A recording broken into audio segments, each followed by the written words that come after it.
Now, WSAV Storm Team 3, your hurricane authority, presents Strom Watch, sponsored by Chatham County Health Department. Good evening and thank you for joining us. I'm Storm Team 3 Chief Meteorologist Scott Roberts. And I'm meteorologist Alyssa Carsley. Welcome to Storm Watch. The 2025 hurricane season begins tomorrow, and it's important for you and your family to be prepared. 2025 is expected to be an active season, and now is the time to begin planning and preparing, whether you live in the coastal empire or the low country. Tonight, we'll be taking a close look at this season's forecast, the amount of risk our area faces, and the changes you need to know about because of the rapidly growing population in our communities. We'll also have the information you need to take care of your family, from storm kits to insurance. But first, Scott kicks us off with more on the outlook for the 2025 hurricane season. Now that we are getting into hurricane season, the National Oceanic and Atmospheric Administration, along with the Climate Prediction Center, released their forecast for 2025 in the Atlantic Basin, and they are expecting, and no surprise to us, that it is going to be an above normal season with 13 to 19 named storms, 6 to 10 hurricanes, and 3 to 5 major hurricanes, which will be Category 3 or greater. These numbers are above the normals of 14, 7, and 3, but not extremely above normal, so that is a good sign for this season that it is not going to be a hyperactive hurricane season in the Atlantic. And these numbers are in line with the forecast released earlier in the season by Colorado State University. They're projecting 17 named storms, 9 hurricanes, and 4 major hurricanes, so just a little bit above normal. And if these forecasts, both of them, come to fruition, this is not going to be a top 10 kind of hurricane season. Of course, the busiest was back in 2020 with 30 named storms, and we would have to get more than 19 storms at least for it to be a top 10 busy hurricane season for the Atlantic. And we have several reasons why as to this is going to be a slightly above normal season, and we have to look at the El Nino Southern Oscillation. That's the conditions, the water conditions and the wind conditions in the equatorial Pacific Ocean. For us, we start with El Nino. This is what we are not expecting, but what we typically see is very warm waters along the Pacific Ocean equator. Weak trade winds bring that warm water in, but that does lead to cooler than normal waters in the Atlantic. And this is what we like to see because that cool water suppresses hurricane development. The opposite of that, when we have very active seasons, is a La Nina pattern when we have strong trade winds, upwell and colder water from below the surface along the Pacific Ocean, and that leads to warmer than normal water for the Atlantic. So this leads to very active hurricane seasons, lots of energy for the storms to feed off of. What we have this year is a neutral pattern. So we're going to be looking at what would be considered normal conditions along the equator, cool water off of the coast of South America, and warm water for the equatorial Atlantic region, the Caribbean, and for the Gulf. So we still will have energy for storms to develop, but it's not going to be an extremely hot type of environment for those water temperatures. Temperatures right now running above normal for the Gulf and just off of the Atlantic coast of the southeastern United States, near normal water temperatures right now for the Caribbean. Same thing for the equatorial Atlantic. In fact, there's some colder water just near the equator right now, so that would help to suppress some development early on this season. So that's some good news. And as far as going into the rest of the season, we do expect the water temperatures to warm up. We need the mid to upper 80s for those temps along the equator and into the Caribbean and Gulf right now. We are getting close to that for a few spots, but the main development region later in the season is running fairly cool comparative to normal with those temps in the low to mid 80s right now.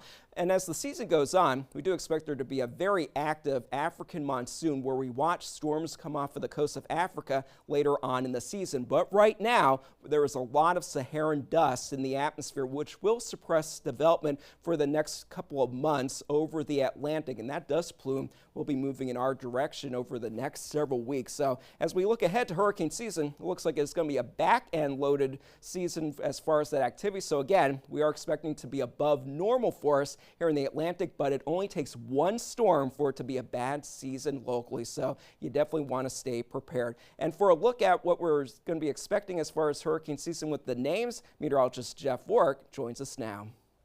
The 2025 Atlantic hurricane season is underway. With that, Andrea will kick things off on the list, and this alphabetical list is a recycled list from 6 years ago. 2019, though, did see one of these names get retired. If you notice, there's a different name on it this year. Dorian was retired because of its Category 5 impact on the Bahamas, bringing tremendous loss of life and property damage to that area. In addition to that, it did bring a devastating impact to several communities along the southeast coast. Dexter will replace Dorian in that fact.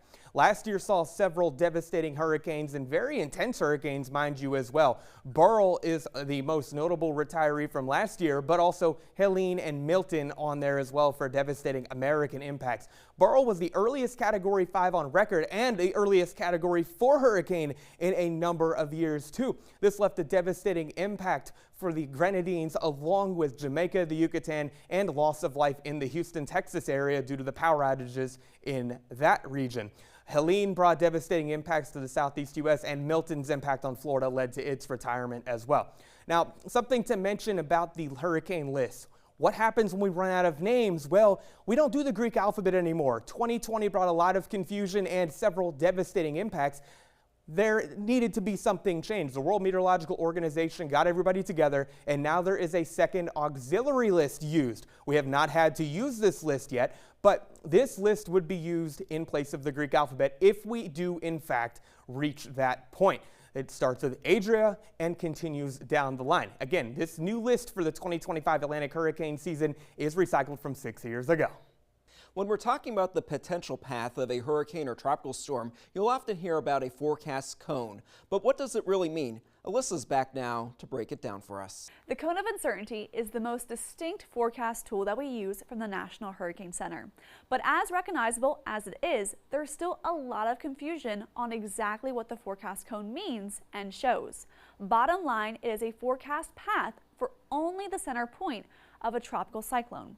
It does not factor in the size of the storm, the impacts of the storm, and is not based on the range of model solutions that you see on spaghetti plots.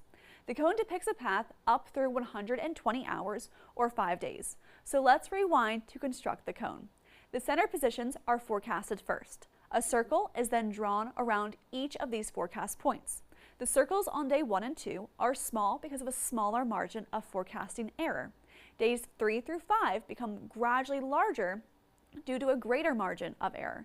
The width of the cone is fixed each season based on the average 5-year track error in the forecast. That means each season the width of the cone is the same for every single storm and is not an indication of uncertainty in a storm's forecast.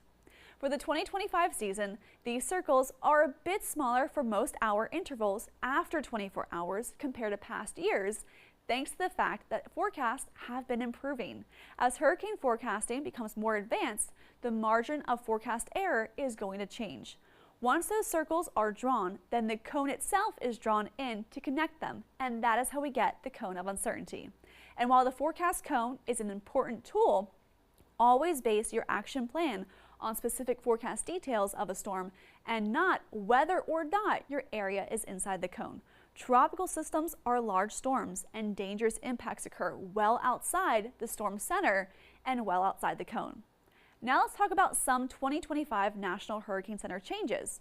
Last season, the NHC enhanced their tropical watch and warning presentations by adding in inland tropical alerts shown on the same map as the forecast cone. This year, they are adding in hatched areas where a hurricane watch and a tropical storm warning are both in effect. A reminder, a watch is issued when tropical or hurricane conditions are possible within 48 hours. A warning is issued when tropical or hurricane conditions are expected within 36. Now, due to an increase of surf and rip current fatalities in a tropical event, the National Hurricane Center will be providing a national rip current risk map for day 1 and day 2. This will be from local weather service offices when there is at least one active tropical system. Viper radar. It is something that Storm Team 3 uses every day. But what exactly is Viper radar? Viper is more than just a name. Viper is the most advanced broadcast radar and forecast systems available. It is volumetric imaging and processing of integrated radar. This specialized computer software helps Storm Team 3 to better detect and track severe weather and tornadoes minutes faster and more accurately than any other radar system in the coastal empire and low country. Exclusive Viper technology allows Storm Team 3 to view and track storms utilizing 3D technology. This helps us to locate the strongest and most dangerous threats to you and your property during severe weather. During hurricane season, Viper data products help Storm Team 3 to identify areas in the tropics where tropical storms and hurricanes are most likely to develop and where the strongest systems may travel. Storm Team 3 and Viper radar is on your side, helping to keep you and your family safe when it matters most. One of the most important parts of being prepared for a hurricane is knowing the evacuation plan. The state of Georgia has a system to make an evacuation as efficient as possible.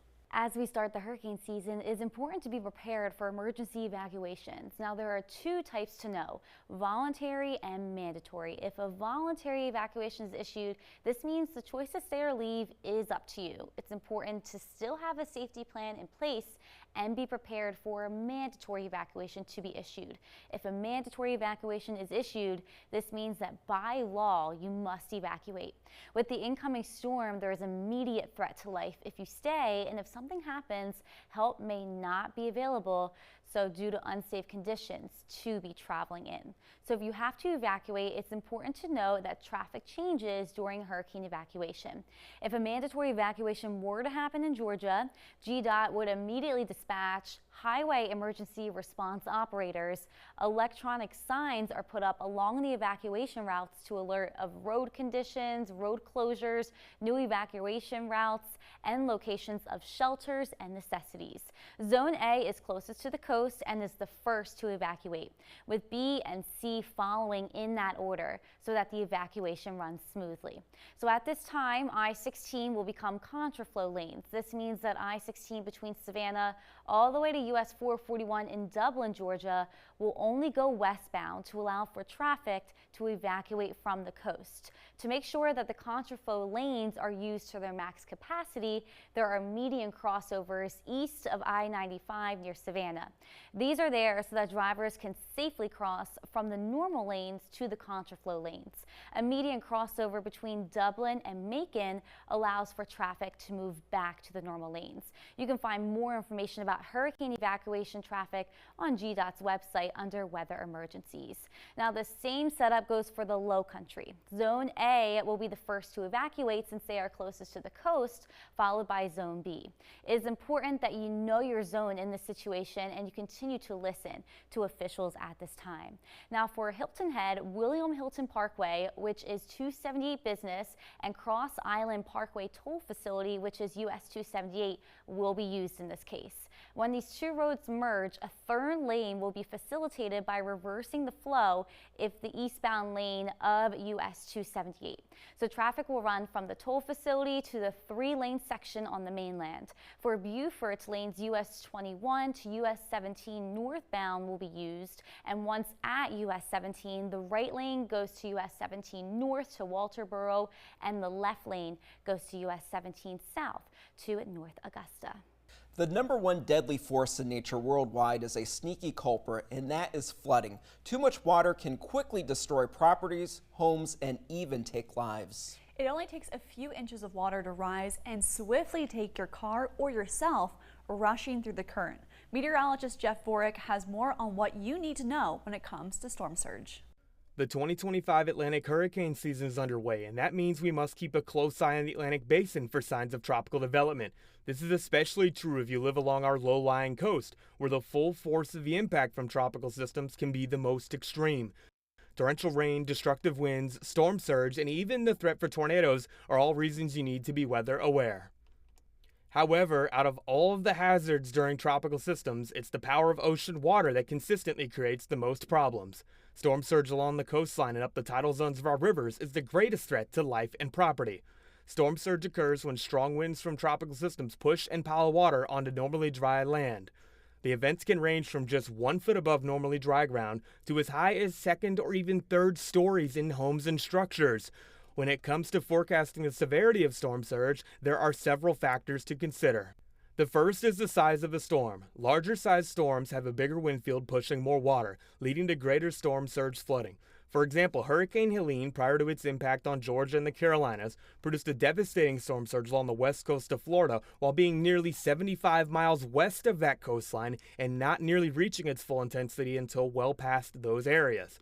The intensity of a storm also matters. The intense winds push more force on that water, which will lead to higher storm surge values. Back in 2018, Category 5 Hurricane Michael produced a 14-foot storm surge while it made landfall on the Florida Panhandle. The angle and forward speed of the impact of a storm are also crucial. A slower moving storm will produce a greater surge due to the water piling up along the coast over a longer period of time. A storm making a head-on impact will also pile water greater than a storm tracking along the coast. Additional factors that determine storm surge inundation totals include the characteristics of the coastline and ocean floor just off the immediate coast. In addition to that, the timing of high tide matters as well. Due to our low-lying coastline, it is important to stay up to date with emergency management officials and your storm team. Whenever the next storm comes ashore, take evacuation orders seriously to keep you and your family safe from the elements.